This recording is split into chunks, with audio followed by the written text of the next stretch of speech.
Gəncə Dövlət Filarmoniyasının binası qəzalı vəziyyətdədir. Bina təxminən 8 il öncə istifadəyə verilsə də, tikilidə dərin çatlar əmələ gəlib. Gəncənin, eləcə də Qərb bölgəsinin ən böyük mədəniyyət ocaqlarından olan binada çökmələr də müşahidə olunur.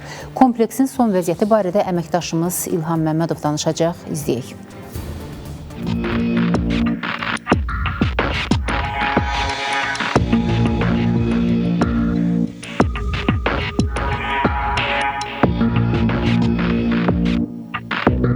Hər tərəf sökülür, dağılır. Xahiş edirik ki, bura bir əncam çəkəsiniz, buraları düzəldəsiniz. Təzə tikilikdir, belə çox qədimi deyil ki, bu sökülər. Mədəniyyət Nazirliyinin Fikrət Əmirov adına Gəncə Dövlət Filarmoniyasının binasında çatlar əmələ gəlib. Çatlar daha çox binanın arxa hissəsində yaranıb. Eyni zamanda Gəncə Dövlət Filarmoniyasının sərgilər təşkil olunan Urban mərkəzinin binasının içərisində və çölündə də dərin çatlar əmələ gəlib. Bu binada filarmoniyaya bitişi idi. Gəncə Dövlət Filarmoniya kompleksi 2017-ci ildə istifadəyə verilib. Bu müddət ərzində burada bir çox konsert proqramları, eləcə də müxtəlif tədbirlər keçirilir və bu gün də keçirilməkdədir.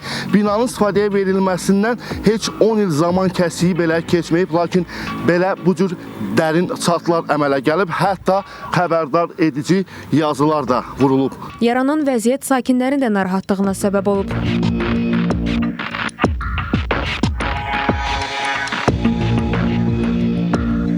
Əsas mədəni mərkəzdir. Hamı burada istirahətə gəlir, konsertlərə gəlir. Bura bir dənə əl də vurulmayıb ki, deyəsən kimsə gəldi, ora toxundu, söküldü.